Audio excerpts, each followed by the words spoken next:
On this day of remembering the life and legacy of Martin Luther King Jr., we reflect on his vision of a beloved community where injustice ceases and love prevails. Can love prevail when there is so much violence in our streets, so much hate and fear within our own community? Are we becoming numb or powerless to the situation? Reality: gun violence impacts us all. Reality: as followers of Christ, we are called to stand up against hate and violence. Welcome to our 2024 Dreamkeepers panel discussion as we celebrate the life and legacy of Martin Luther King Jr., a pioneer in advancing and advocating nonviolence and justice for all. I'm Susan Peters, Assistant Director of Outreach and Justice here at St. Luke's. With me today are local advocates for peace, each with their own powerful and inspirational stories that's bringing the legacy of Martin Luther King forward. Today's discussion will move us beyond the polarizing topic of gun ownership to peaceful and meaningful actions you can take to fulfill the vision of a beloved community where injustice ceases and love prevails, where we can live our mission here at St. Luke's United Methodist Church of being an open community of Christians helping people find and give hope through Jesus Christ. It's my privilege to introduce our panelists, Reverend John Russell Jr., pastor at University United Methodist Church and senior chaplain for the IMPD. Reverend Russell is a spiritual presence in our community. He truly walks the talk, providing comfort to families during horrific, life-changing events. Reverend Angelo Mante, Executive Director of Alive Community Outreach in Fort Wayne, Indiana. The tragic murder of his first cousin drew out his calling to return to his hometown of Fort Wayne and build a movement of peace designed to break the cycle of violence. Deandra Dykes, founder and executive director for the not-for-profit organization Purpose for My Pain, an organization she formed after her son was critically wounded. She is infusing hope, motivation, and empowerment by telling the stories of those who have been personally affected by gun violence. Thank you all for choosing the time to spend this MLK Day and sharing your individual stories. I just touched upon just to scratch the surface of your own story. I would like each of you to tell me a little bit how your journey, what your calling was that is putting you to the work that you're doing today. We'll start with John Russell. Good morning. I serve as the senior chaplain for IMPD here in Indianapolis. And that experience in itself pulled me from my local congregation, a local pulpit, to serve those persons in the city of Indianapolis where there was a great need or a void for clergy who was there in times of need when we had our young people dying in the streets. That touched my heart really one day sitting inside my church trying to figure out what can I do to be impactful in my community more than just getting up on a Sunday and talking about what we need to do. The Lord immediately responded back to me. And so I partnered with some persons that were in the department already serving as chaplains. And I started that journey for my own life. And I brought along my church as well as they continue to serve with me in this experience to do something different for our community where every person is touched by violence, death in some form or fashion. And so it has been an experience in itself. But I'm grateful to God for this additional calling in my life to be able to serve in this space for God's people. So. Thank you. Very, very interesting. Tell me a little bit about how you balance the life of being a pastor at a very powerful church and a senior chaplain. And also tell us, for the viewers at home that may not know what a chaplain does, what the role is and how you help our community. Most definitely. So a chaplain is interesting. I'll start there. A chaplain is a person, of course, it's the ministry of presence. And so a chaplain themselves would serve anytime there is a person who has passed. A lot of times a chaplain will be the person who knocks on your door and show up to say, your loved one, has passed. Or we are with those families who have lost loved ones who may be there with them, who need additional support, spiritual support. It's the ministry of presence. And so you'll find chaplains in the police department, in the military, in the hospitals, and it's different than the pastorate, totally different ministry. And so the balance of that for me is it's almost a hat change of serving in a church as a pastor, helping people move towards a life of salvation, a life of betterment for themselves and their community, to changing a whole uniform and hopping inside a department vehicle and showing up to a homicide scene or a home where someone has lost their life. That balance is interesting for me because I have to really shift around. I'm not there to save anybody on a scene with the police department. I'm not there to talk about Jesus. I'm not there to talk about my faith. I'm there to be with them in a time of need for what they need at the moment. Sometimes it's a prayer. Sometimes it's just me standing there. Sometimes it's me praying into myself, hoping the best for them, but allowing them to be where they are at that moment. And it's a difficult task because as a pastor, I've been in ministry for over 20 years. I want to immediately give an opportunity for someone to be healed and transformed at that moment. But as a chaplain, sometimes that's not it at all. And just being there is the moment. And I had to shift myself around. So I shift from pastor, reverend to chaplain to what my mom calls just John. And so I can do it pretty well now. It took a while, but it has been a work and a calling. So. Thank you. Angelo, please tell us a little bit about your journey. Obviously, I said in the intro, you moved from Atlanta back to Fort Wayne. So I grew up, born and raised in Fort Wayne, ended up going down to Atlanta in 2009 to go to seminary at Emory. And we went down there with the intention of, we were just open. Maybe we'd stay down there, maybe we'd come back. But as we spent a couple years down there, we were getting used to that Georgia weather and riding my bike in January and had some more kids and started planning routes. I was in a dream appointment for me I was the director of religious life at the United Methodist Children's Home down in Decatur, Georgia, and loved that work and saw myself there for a long time. But back on September 13, 2016, I was getting ready, my normal routine, getting ready to go to the YMCA in the morning, and I got a text message from a friend, and through that, I learned that my first cousin Nick was murdered in Fort Wayne overnight, and I didn't have a little brother or little sister growing up. I was the youngest in my family, but he was the closest thing I had to a little brother. And so I made plans to come back to the Fort Wayne to attend the funeral. Ended up officiating the funeral last minute, and I remember there was this moment where, I was in the pulpit there in the funeral home, giving the eulogy for my own flesh and blood, and I had lost friends before to violence from high school, but never my own blood, and it was different. But I looked out and I saw all these children, including his 3 children. That I know had been to 3-4 homicide funerals that year, not just his. And I knew right then that it's time to come home.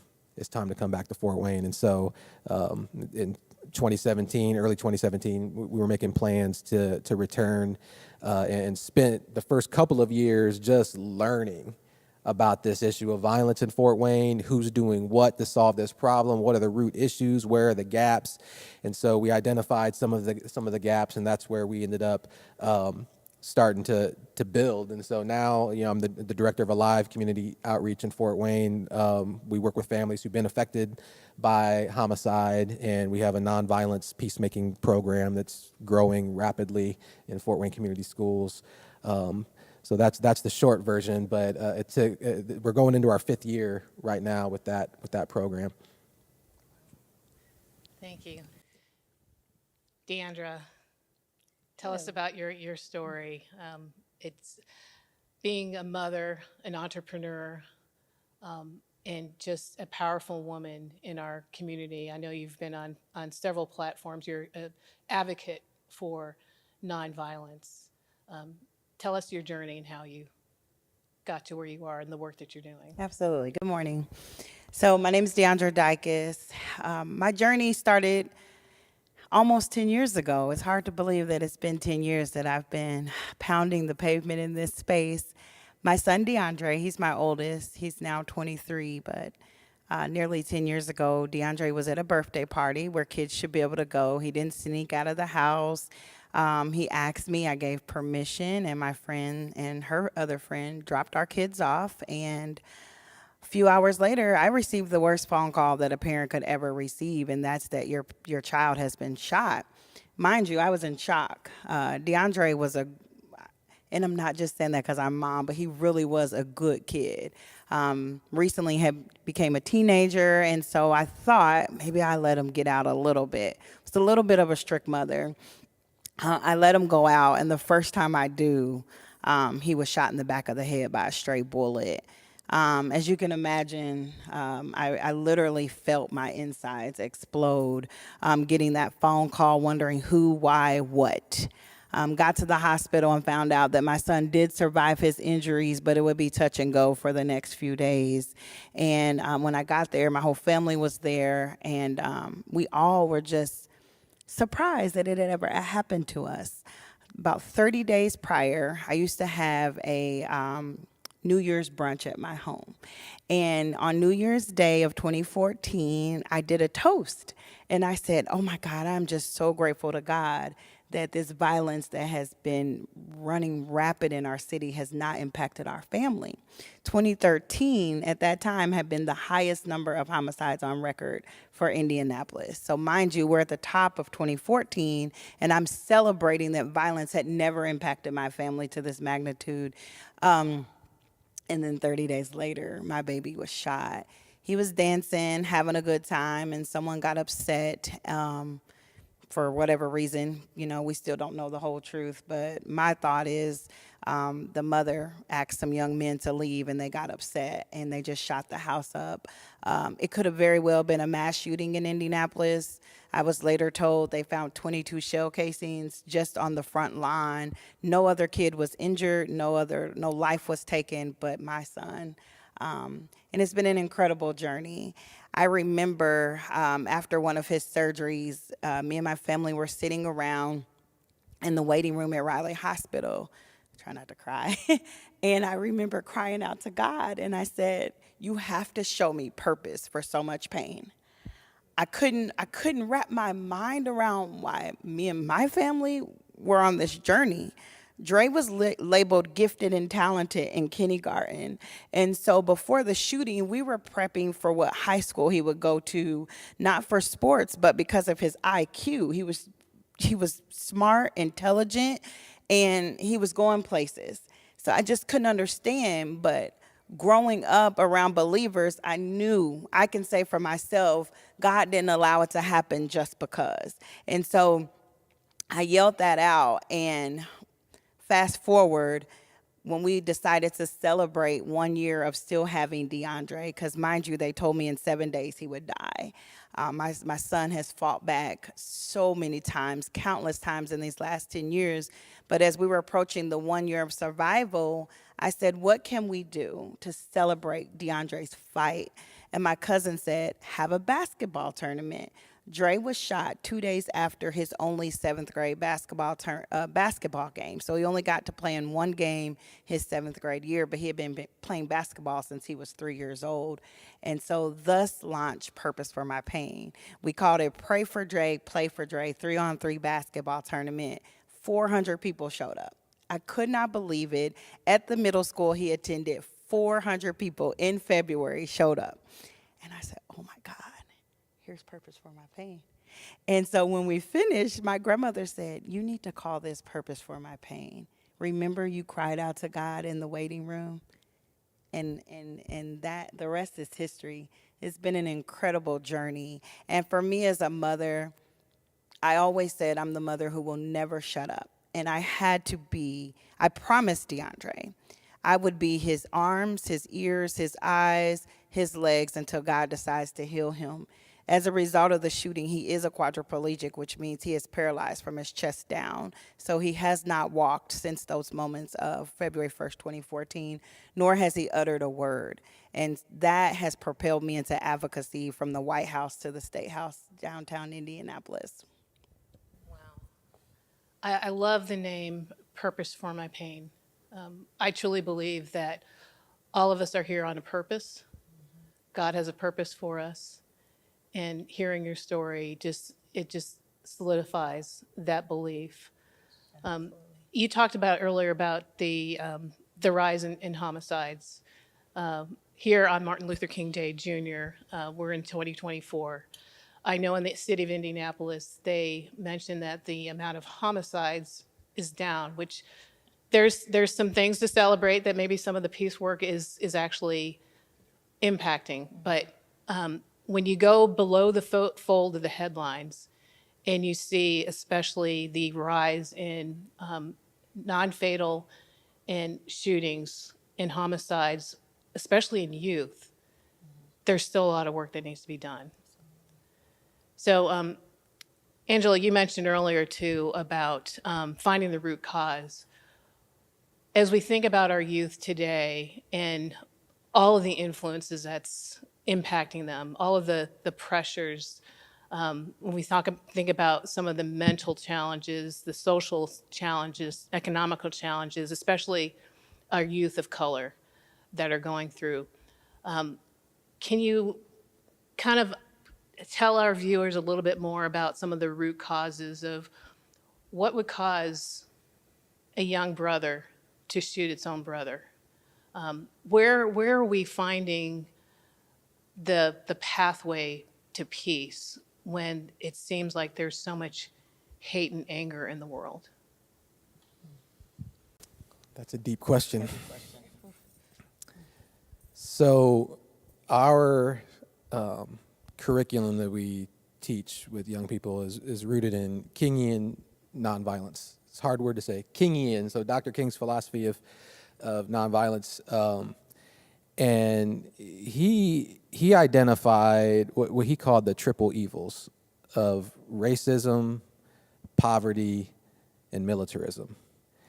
And when you think about those triple evils that he identified and apply that to the issue of gun violence, in Fort Wayne, I don't know the specific statistics of Indianapolis, but in Fort Wayne, in any given year, about 70 to 80% of the victims of homicide are young men of color.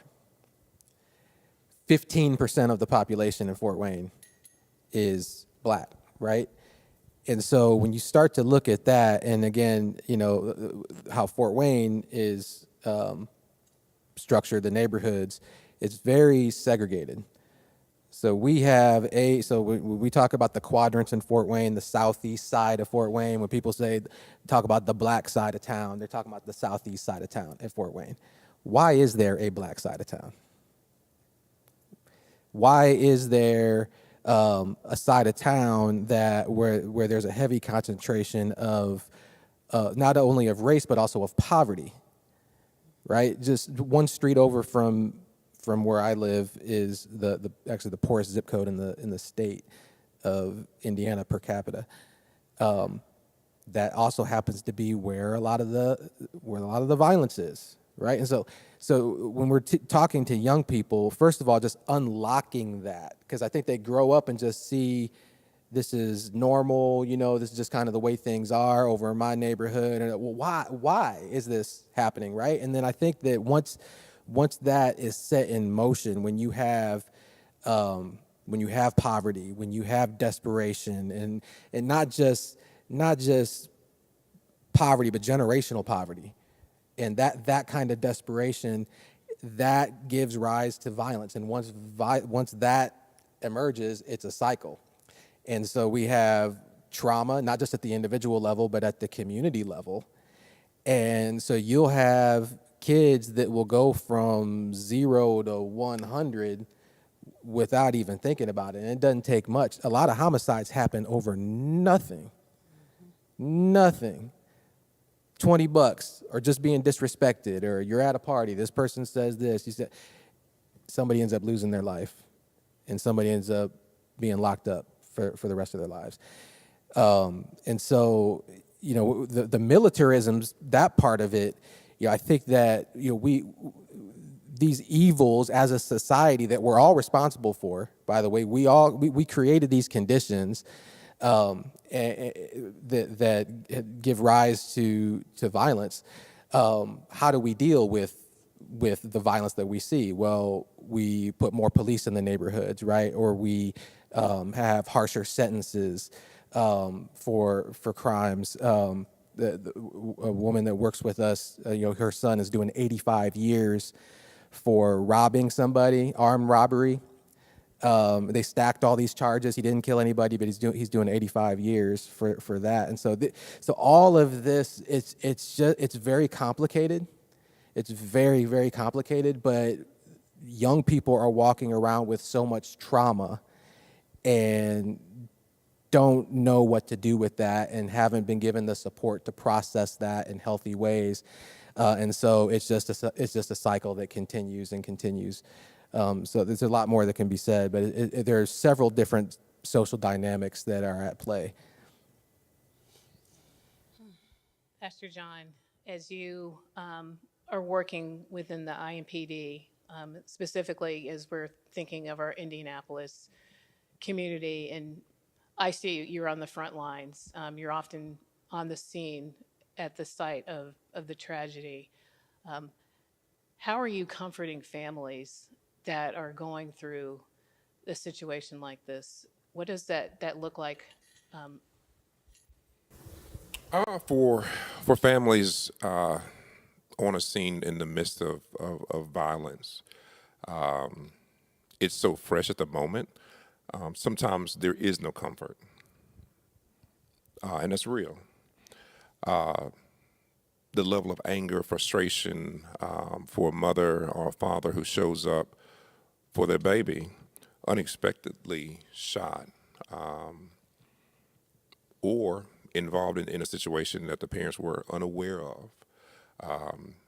Whether your kid is good or bad, it affects the family and the parents to their soul, right? And so you show up on these scenes with the hope of, one, giving them space to breathe, allowing God to do whatever God is going to do in God's own context. But, we can't offer it's going to be okay. Your baby is in a better place. We're going to find who did it. We have none of those things to say. But I'm here with you. I'll cry with you. If you fall on the ground, I'll be right there with you. As long as it takes, we'll be there.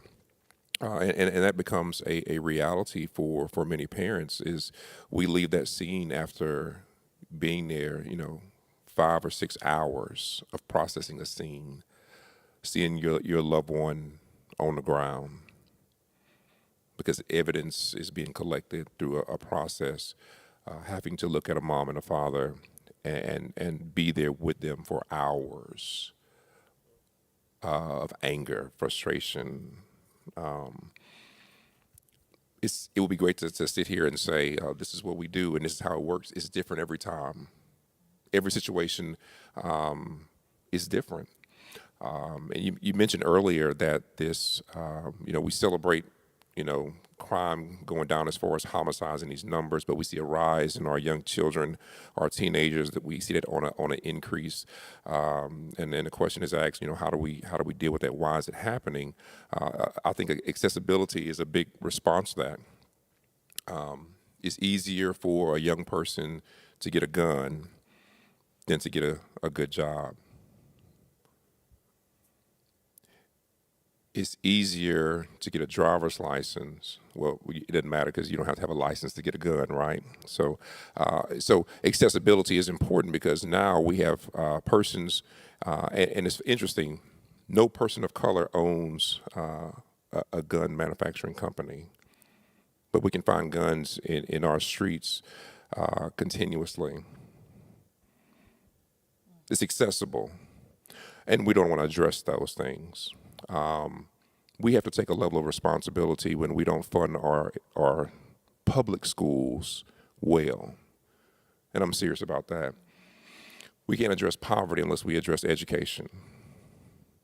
We can't address food deserts if we don't talk about the ability for a person to go out and get a good job where they don't have to worry about selling drugs, making ends meet a different kind of way.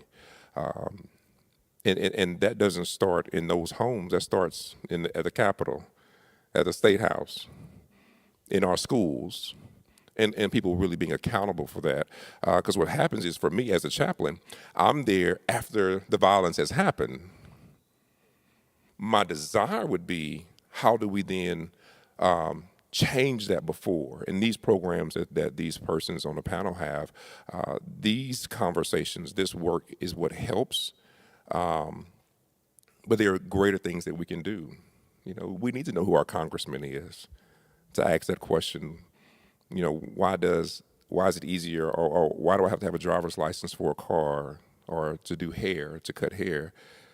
But I can easily just get a gun. I don't need a license for it. We're in the best nation, the strongest nation in world history, and we're worried about violence on our streets, so we just hand out guns. I'm a hunter.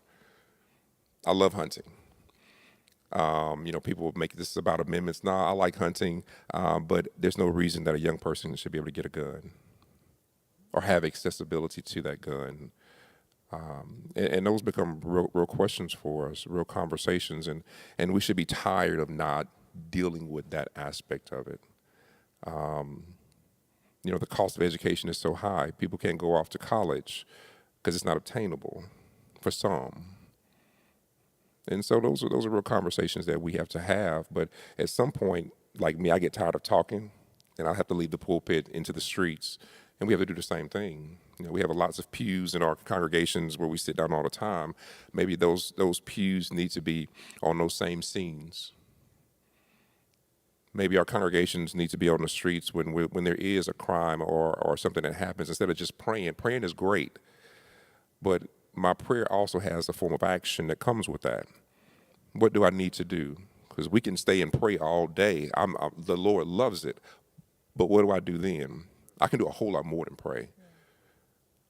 I can hold people accountable. I'm sorry.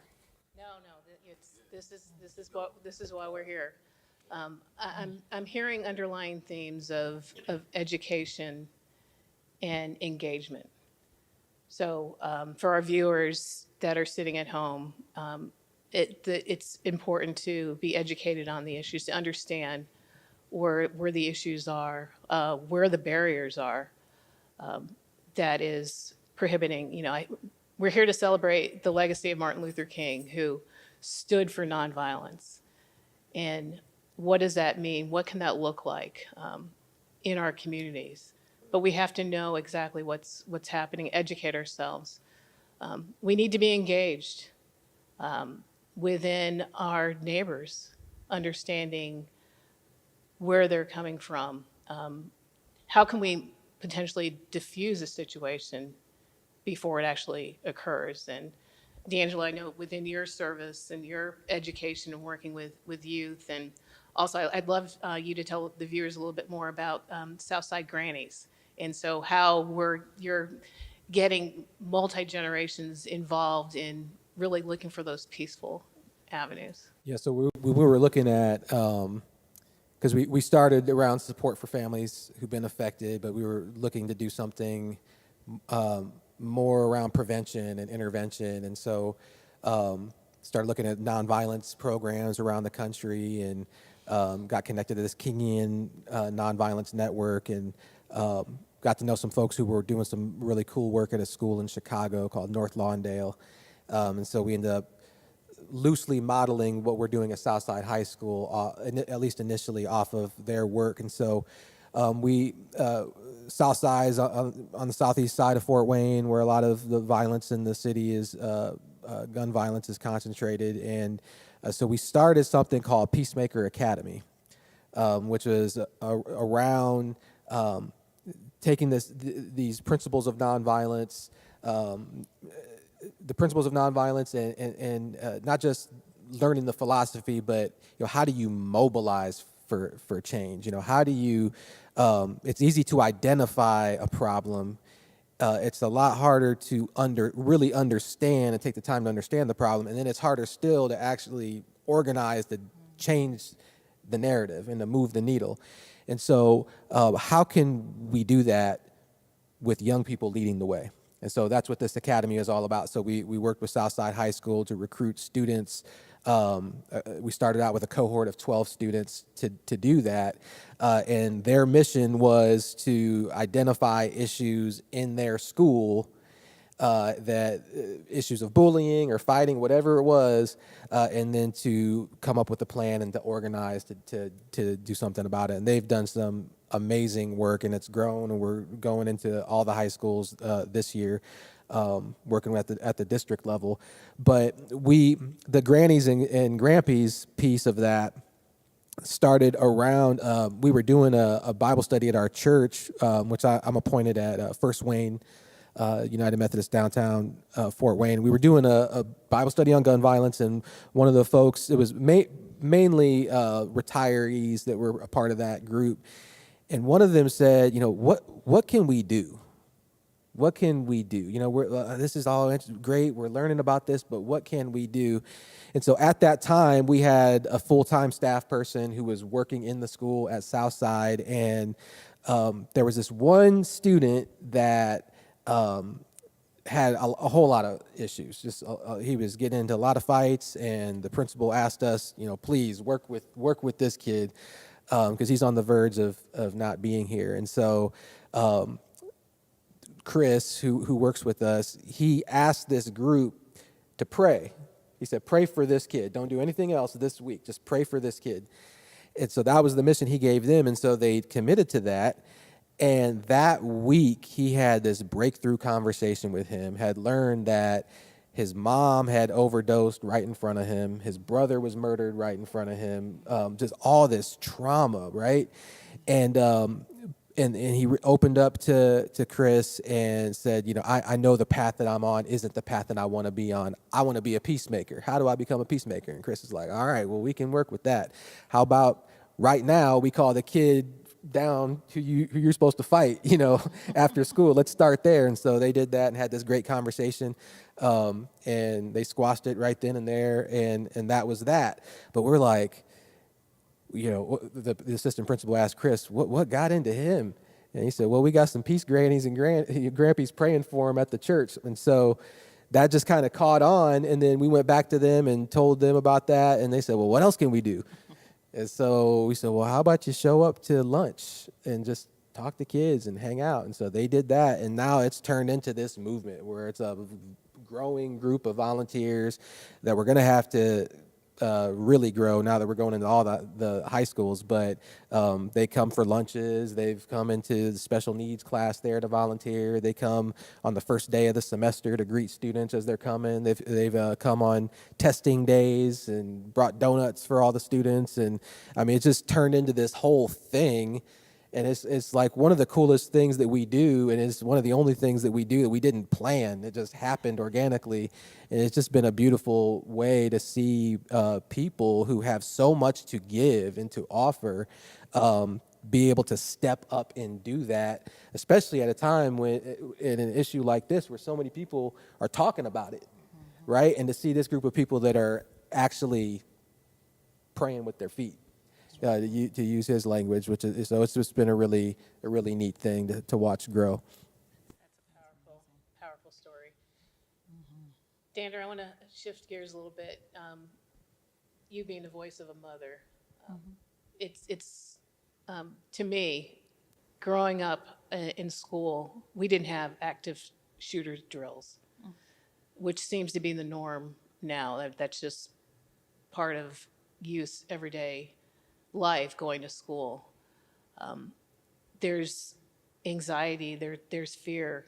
As a parent, what would you tell a parent that is fearful of their child taking their child to school or any activity?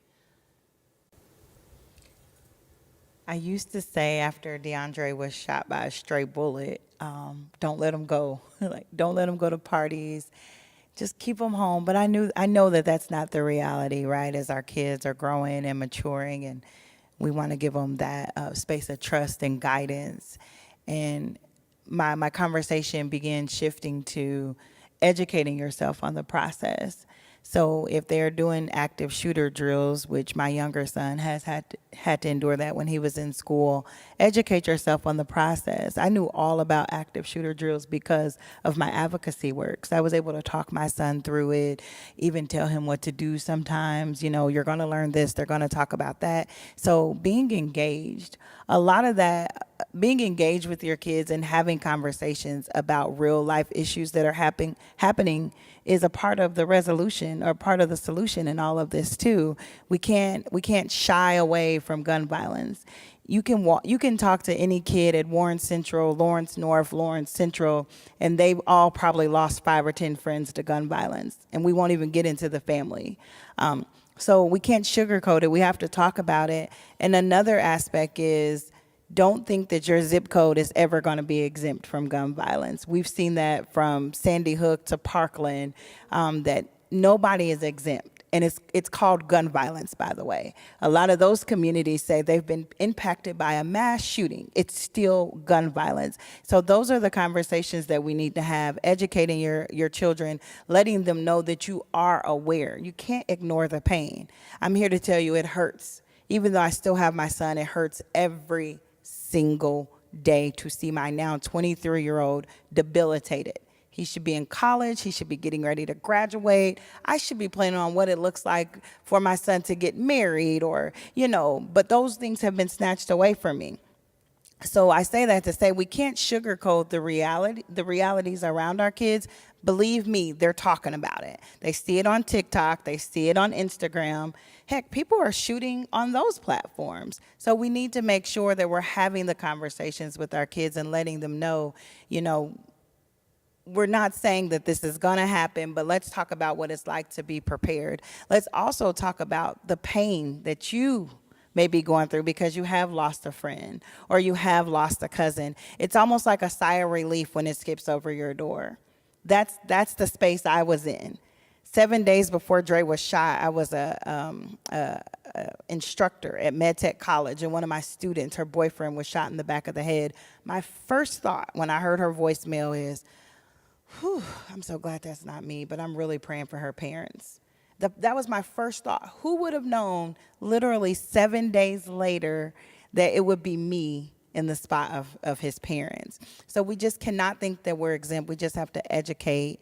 And just piggying back on some things they said, our other panelists said, it's trauma, but it's untreated trauma that's in our community. So when we talk about what part can we play, make sure that schools are equipped with mental health resources.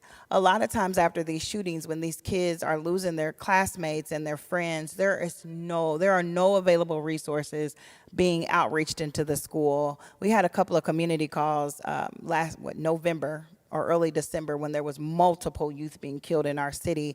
And there was a therapist, he said, I'm usually deployed to the schools. He said, it doesn't have to be me, but I haven't received one phone call to go out into these schools with a team or anything to address what the kids are going through. Because guess what? When the trauma is untreated, violence continues. Siblings go out and retaliate. cousins go out and retaliate. So we have to educate and we have to talk about it. It cannot be the elephant in the room. Kids are dying from our silence. So I like the fact that, yes, we have to talk about it. What actions can we take? We know that there's guns in the street, and we're not here to take away guns from responsible gun owners. But the reality is, as we heard today, is youth are getting their hands on guns. It's affecting every single zip code. Everybody is impacted by it. So what actions can we take as a parent to ensure, or to at least try to make those steps of knowing that if your child is going to a friend's house, a party that you had sent your son to, had no idea, what are some of the actions that we can take? We need to ask questions. Ask questions. If your kids are going over to a party, for instance, I didn't ask questions. It was in a very nice neighborhood, a newly constructed neighborhood that I remember taking my younger son through there, and he said, "Mom, it doesn't look like anybody would shoot over here." That's our first thought. But make sure you ask questions. Who's chaperoning the party? One thing that I didn't know is that it had been advertised on social media. If a party that your child is attending is on social media, don't let them go because they lose control. We saw that this past Halloween when we had a young lady, 16 years old, murdered at a Halloween party, and her sister was also injured. So that's a family who had been impacted twice in a matter of moments. Ask questions. And parents, at a certain point in life, when you are parenting, you can't be your child's friend. You have to be a parent. Who are they connecting with on social media? Who are they connecting with at school? What are they doing after the game? What are they doing before the game? Ask questions, because when you don't, the thing that happened to my son could easily happen to your child. We have to ask questions. Be nosy. It's okay. You're the parent. You pay the bills. You pay the rent. You get up and go to work every day. Ask the questions. Get in their room. Friend them on social media. As far as I'm concerned, when they're in elementary and middle school, you need to have parental blocks on their phone so they don't have access, because guess what? They're finding access from those social media platforms on how to go buy a gun, how to get access to a gun off the street. Illegal weapons, that's a whole nother conversation that you probably need a whole nother panel about. But those are the guns that our young people are getting access to, is illegal weapons sold on the black market. So asking those questions, see what websites they're searching out. And as adults, we need to make sure that we're elevating our voices. Become an issue voter. It's so easy to go out and pull a lever and vote for a certain party. Know what they stand on. Know what the bills are. Know what the issues are. Get involved. Go to the State House. Elevate your voice. These are all things that I wish I had done, but I am so grateful now that after this has happened that I have learned what it means to really be an advocate. It's beyond just thoughts and prayers, which I'm totally in support of as a woman of faith, but we have to make sure that we're putting our faith to work, because faith without works is dead. So we need to get out, advocate, elevate our voice. Everybody has a story. If you still have your child, if your child is still able to talk and to walk, you need to be ahead of me at the State House advocating so that your child is never in a wheelchair, living in a facility full-time, needing 24-hour watch. Go before the issue. Go before it knocks on your door, because it's a totally different ball game when you're sitting there watching your child on life support and being told he will never be the same. Get ahead of the issues. Reverend John, from an IMPD, we talked a little bit about mental health issues, and obviously you're one of the people that are first on the scenes, but what other support is out there, or what is needed? So with the department, of course, we do have clinicians now that have started, who are now expanding throughout the city of Indianapolis. If there are moments where we have a mental illness call or case that comes up to where officers are not always the first response, and that's a good thing, because sometimes we have moments where we need a clinician-led group to help walk a family through mental health crises, right? That is a resource that has grown within the city, and with additional funding, it can do even more. And I want to be clear about saying additional funding, because with additional funding, we can take our communities back. If we put our money where our mouth is. There's also additional, we have a MCAT that's here in our city that does some of the same work as our clinicians, and what they do as well is keep track as best they can for calls that come in for those. But the other side is that, where we look at support for our gun violence, that's a little bit different, right? We still have officers that go out, and we actually need more officers. I know people are always talking about being over-policed. We have hundreds of thousands of calls every year. We need officers just to answer calls. And we have to be honest about that, because I don't want to live in a place where there are no officers. Think about that. What we need to do, though, is still grow programs like my sister's here, where there is a need, even after violence, or a preventive type as well. One of the things that I have talked to parents about on some of our scenes was, how did they have access to a gun, right? A lot of times in our homes, we will have a firearm that's there, right? Just in case something happens. But when was the last time you have seen that gun? Granddad passed away years ago. Grandma has guns in the house. When was the last time y'all saw those guns? Are there locks on those guns? Do we need to turn those guns in? Do we need to make sure that we're not leaving firearms in our cars while we go to sleep, and a car is broken into, and those guns are a large percentage of guns in our streets, these illegal guns that we talk about? There's a level of responsibility that we have to make sure that when you have that firearm and you've been trained properly, right, is that, you have that in a safe place. You have that locked up where it's not accessible to your young person, because a young person's mind in anger is totally different, right? If we've not had these serious conversations of what death really is, we'll find ourselves having these conversations every year. One thing about King, and my brother has been bringing his name, is that we've turned the King holiday into a day of service. And I'm not going to say I dislike that or hate that. I wouldn't use those terms or those words. But King was about nonviolent movement. He was about changing our government and our cities to better work for everyone. He wasn't talking about picking up trash on the highway. He wasn't talking about going to visit people who need to know. He was talking about serious change. He was killed in gun violence because he wanted a better world that people don't want to accept. We talk about gun violence and we talk about hate and crime. People are benefiting off dead bodies in the street. That's real life.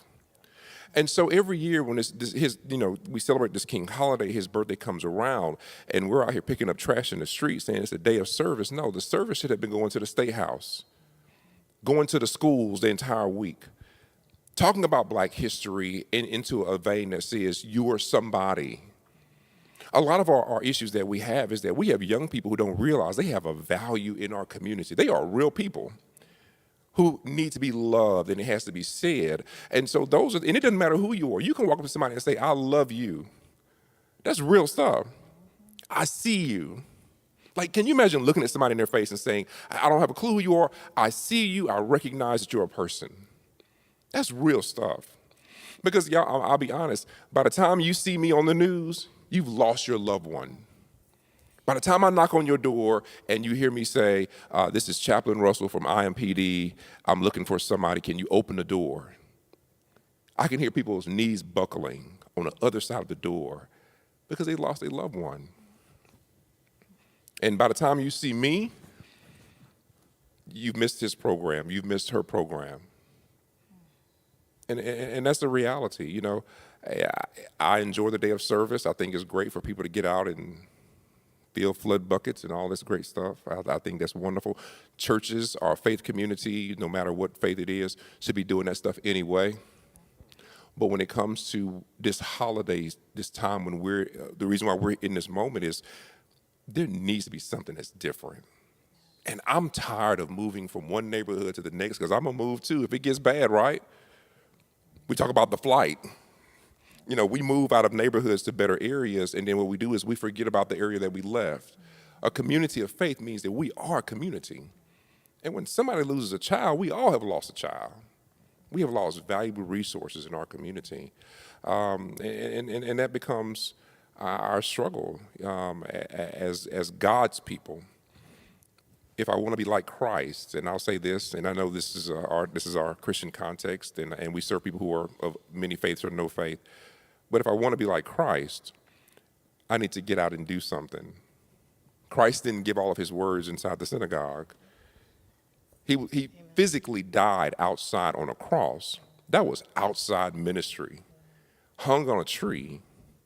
And if we can't relate to that real life ministries of laying hands on people, walking with people where they are with the expectation of change, then we need to be out picking up trash on the streets. Amen. Amen.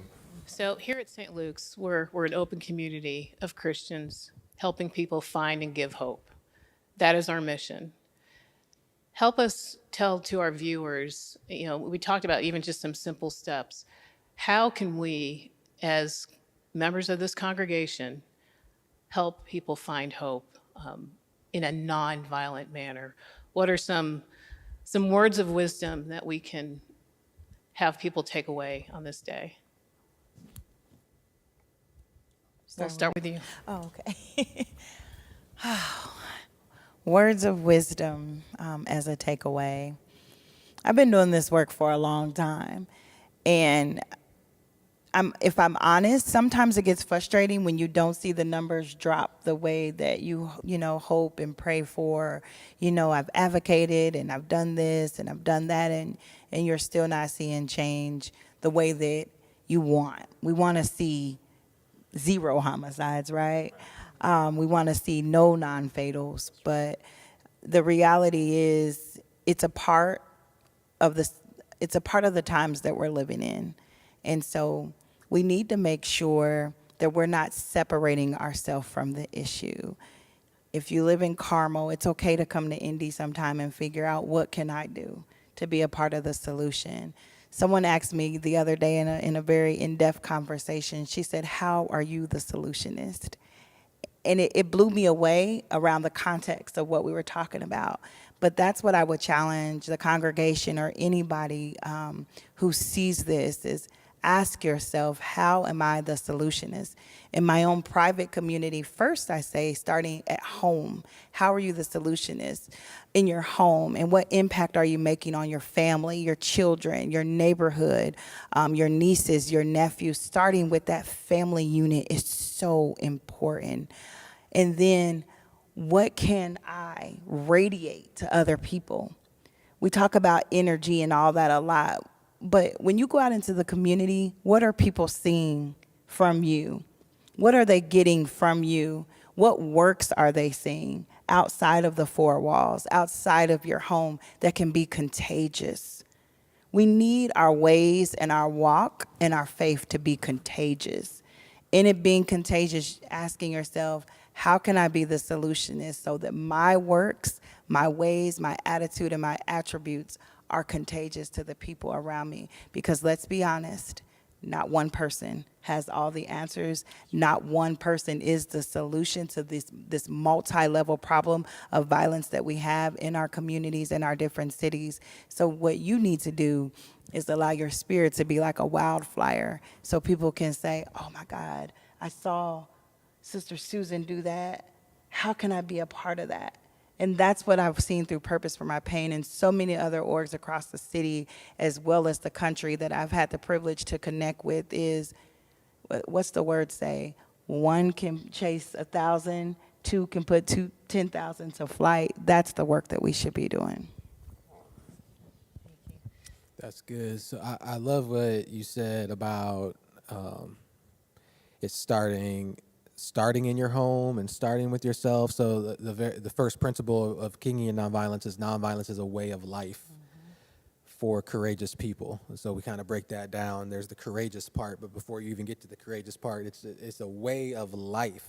It's not just, I think a lot of times people think of nonviolent actions, so they just connect nonviolence to protests, nonviolent protests or that type of thing, but it's a way of life. If I'm nonviolent out in the community, but I'm, violent, if not physical, or with my words or how I deal with my kids or my family, or anybody for that matter, then what are we doing, right? And so that's something that we talk a lot about with our young people. You have to cultivate peace within yourself first, deal with a lot of that internal violence, and we're all walking around. We're living in violent times, not just gun violence, but just internally. I mean, we're coming into an election year, and buckle up, right? I mean, all the just walking around with so much tension right now as a society. And it's even worse when you pile on all the other issues that our young people that we're working with are dealing with in their homes and in their neighborhoods. But cultivating that within yourself first is important. The political actions, which he was mentioning, going to the State House, doing that work. In Indiana, be honest with you, it's hard for me to be hopeful about any meaningful movement in that realm, but we still have to we have to keep fighting that fight. We have to. Guns are too accessible, don't even have to have a permit anymore. And even though the police chiefs and the Fraternal Order of Police and the prosecuting attorneys throughout the state said this is a bad idea, governor's still signing off on it, which is crazy, right? So we still have to keep fighting that fight, but that can be self-defeating over time too, because okay, we keep fighting that fight, but we're not seeing victories, and it can be discouraging. So that's where she comes in. We're talking to St. Luke's in particular, right? Call her and ask her what she needs, right? Because there are organizations, grassroots organizations that are on the ground doing the work, and a lot of times, people in the church, well-meaning, good intentions, say, okay, we're going to start a group, or we're going to do this or do that. She's been doing this for 9 years. She's got a group, but she needs support. She needs funding. She needs staff, right? She needs to expand. Unfortunately, she needs to expand this work that she's doing. And so that's what I would say, not trying to reinvent the wheel, but, doing that fight at the State House, at the political level. But then who are those groups, those organizations that are doing the work on the ground? How can we come alongside them and support them in the work that they're doing? Good stuff. I support all of that. And I like the pub. Amen. That was great. I want to take off the chaplain hat and place on my pastor's hat for a moment, and really speak to our clergy leaders who have a major role in how our churches are galvanized and move towards this type of work. It's easy for our congregants to say we have a desire and a small team will get together and want to serve. But if the pastor, and I'm not just talking about St. Luke, because I'm sure everybody trolls your page when St. Luke does something. But if a pastor gets engaged in this work, this advocacy work, the entire church follows. So in my congregation at university, we have made it our business to be a part of what happens in our city. And for that to happen, the pastor got on board. The pastor has to be seen as the head of the church when we decide to take back our communities, when we decide to be a voice in our community. Because, I've never seen feet go out and do anything by itself. And I'm not pointing a finger at anybody, but I mean, as a whole, for every person who hears this, every pastor who jumps on board, you need to be the person, the voice that's out here in these streets. Back into my chaplain role, I have been in countless homicide scenes, and to this very moment, I can think of only one pastor that I have seen out there consistently. That says a lot about him, and it says a lot about our order. If we really care, we would be out there as well. Every time we lose a young person, we lose our opportunity for greatness as a community into a cemetery. But for our congregations, our churches, and I'm clear about it, if the pastor doesn't do it, it doesn't take the root. And that says a lot for us. And it goes all the way up our ladders, no matter what structure we have. If it's deacon boards or trustees, if it's whatever, all the way up to bishops and even a pope. If you really care about it, put your feet to it. Be serious about the work that we do, because this is all we have. We live here. I live in Indianapolis. I'm from Mobile, Alabama, and I love Mobile, home of the Mardi Gras. It is. Years before New Orleans. But I say that I live here. And I don't want to put new locks on my doors. I'm tired of Ring camera apps. I'm tired of every time my phone go off, I want to know who's outside. I'm tired of crime and violence and hate. I have to do something. And for my church to be engaged, I need to be engaged. And I have to be concerned. They have to see me. They have to know that it's a passion. Because I promise you this, when Christ comes back, he's not going to ask us about half the stuff we're doing. He doesn't care about how we made sure the power stayed on the building. He doesn't care about our staff and programming. He wants to know when the people who are identified as the least of these, the people who were born in mangers, the people who were outside in the cold and shepherds had to show up, the people who have no addresses, the people who are dealing with gun violence, the people who are locked up in jail because the law works against them. What did we do? We always talk about visiting those folks. We will do everything. We'll feed the people. We'll give them clothes, but we don't want to see those in jail. Y'all, we got to be real about this thing. Because I promise you, when I get there, they won't call pastor, reverend, chaplain. He's going to say, John Russell, did you do what I asked you to do? And so on this level of this MLK Sunday or Monday, am I doing my part as a pastor, as the leader of a congregation, as the head of my house? Am I doing what I'm called to do? Because that speaks into the same vein. If you're the head of your house, are you doing what you're supposed to do? Do I know who my neighbor is? Let alone, do I love them? Do I even know them? And our neighbor is everybody. And so I know that's a hard ask or call, but who cares? Jesus died on the cross, and that was public humiliation. I can come out of the pulpit and put on jeans and tennis shoes and walk the street. I can do it in a robe if I need to let somebody know that God is in these streets through us. But for me to be on homicide scenes and all of this stuff, and I see the same pastor all the time, and she may even know who I'm talking about, it's him. Yeah. And everyone else say, Pastor, we don't know why you're doing it. That's what we were called to do. So that's my call. If we want to do more of this, like he said, support the people who have done the work, and we have seen positive outcome. I totally agree with that.